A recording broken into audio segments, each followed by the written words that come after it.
Great, and we go from the sublime to the ridiculous, from the great Emmitt Smith to me suggesting that Paul Feinbaum will want to call me an idiot for making a series of provocative statements about college football in general here. And we'll start with this one. You told me yesterday that you believe that Lincoln Riley will be the next coach of the Dallas Cowboys. Call me an idiot, but right now, being the head coach at Oklahoma is better than being the head coach of the Dallas Cowboys. Oh, my goodness.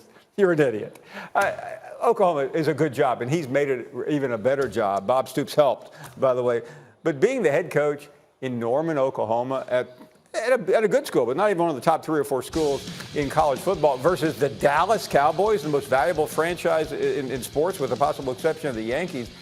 Greeny, did you hit your head on the way to work today? I did not. Let me make a couple of points here. First of all, when you were the head coach of the Dallas Cowboys, you were essentially on Jerry Jones's speed dial, and all those decisions are being made for you. Second of all, any NFL head coaching job, with the exception of the one in New England, you're getting hired just to be fired. If you're the coach at a place like Oklahoma, you could be there for the next 30 years if you want to. They'll put your name on the stadium. They'll put your name on the field. You can recruit the best players every single year. I'd rather be a college coach than a pro coach. I would agree with that, but I'm not sure that your statement was that. You said it was a better job. All right, let me get to the next one.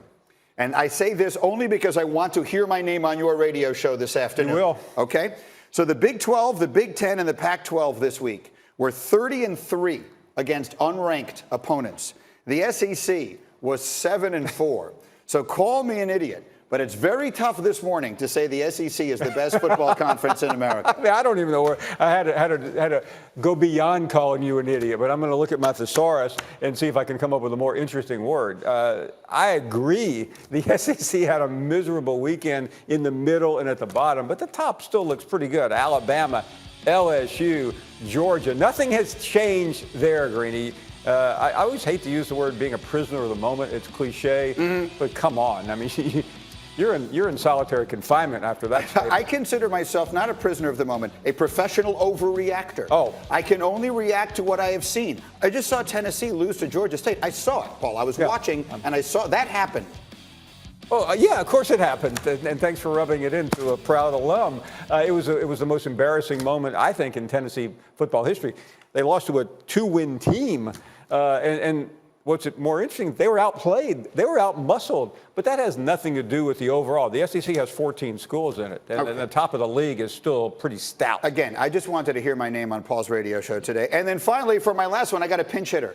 Can we slide Orlovsky in here? Because there was a statement I wanted to make, and I wasn't sure I was going to make it as strongly as Dan Orlovsky is willing to do it. So go ahead. Make your statement. Make our statement to Mr. Feinbaum. Mr. Feinbaum, the great Paul Feinbaum. Call me an idiot. LSU can beat Alabama this year.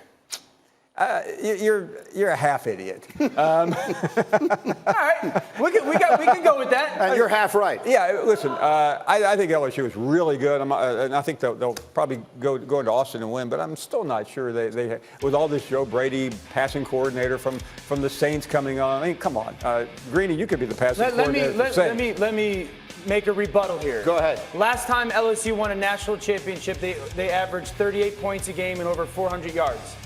Under Joe Burrow as quarterback, they're averaging 35 points a game and over 400 yards of offense. And this team can beat Alabama this year. And this same Joe Burrow, who I'm a fan of, got skunked, shut out at home last year against Alabama. We'll see. I'm very glad that you jumped in on that. I was willing to go about halfway there. You went the rest of the way. Paul, thank you. Meanwhile, back to the NFL, because this was the really interesting and I think underplayed story of the weekend. The Texans acquiring Laremy Tunsil and Kenny Stills from the Dolphins. The Texans sending a package that includes 2 first-round picks and 1 second-round pick to Miami. The Texans coach Bill O'Brien said yesterday the team felt it added, quote, proven players to the roster. And there's no question of that. And I feel like because they traded away Jadeveon Clowney at the time, who clearly wasn't going to play for them, so that's separate, and because you hear the words 2 first-round picks, the narrative that emerged was Houston overpaid for Laremy Tunsil. You're shaking your head. What do you think? I believe they got the better of that deal, and I think that it makes them a good Super Bowl contender. Here's the deal. Usually when you pay that price, it's usually for a franchise quarterback. But couple things. If you're Bill O'Brien, hey, number one, your quarterback got sacked 62 times last year. Say that again. 62 times he got put on his back last year, okay? Also, Guess who else is in their division? The Indianapolis Colts. You know who just retired? Andrew Luck. Do you want that? If you're Bill O'Brien, do you want that same thing, that same scenario to play out with Deshaun Watson, where your quarterback is just under siege and getting killed, and this particular situation happened with Deshaun Watson? Yeah, a couple of things. A draft pick, which is an unknown commodity, versus Laremy Tunsil, which is a known commodity. Give me the known commodity all day long. Second thing is the Texans still, throughout this whole offseason, had two glaring needs. Offensive line and wide receiver, really, outside of DeAndre Hopkins. Not only did you fill your biggest need, you filled it with one of the best young players at that need, at that position in the NFL. Now you can finally protect your quarterback. Think about this. Laremy Tunsil will give Deshaun Watson probably another 30 or 40 throws throughout the course of the season of not getting hit, of not taking a sack. That is incredible. The incredible addition to be able to give your quarterback that much more protection. Listen, I'll put it in very direct terms. I have my fantasy draft at 3 o'clock this afternoon. Deshaun Watson, I think, becomes an outstanding fantasy quarterback, and I think he becomes a sneaky good MVP candidate. As we look at quarterbacks that could put up numbers that might rival those of Patrick Mahomes with the weapons he has on the outside right now, I think Deshaun Watson is a sneaky good pick for MVP.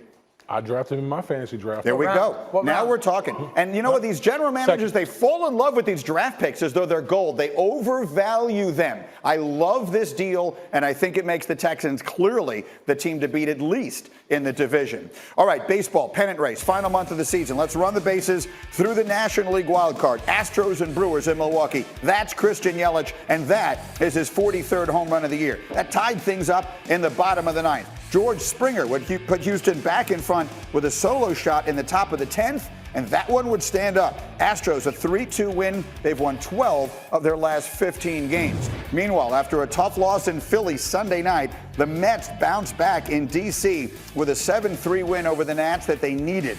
Jeff McNeil snapped out of an 0-for-15 skid with a 2-run shot in the top of the 4th. Noah Syndergaard bounced back from the worst start of his career. He threw 7 scoreless with 10 strikeouts, so the Mets keep their hopes alive. Phillies, meanwhile, keep the momentum going from that Sunday win over the Mets. They hit 4 home runs in a 7-1 win over Cincinnati. Bryce Harper and Rhys Hoskins go back-to-back in the 8th. It was Harper's 30th home run of the season.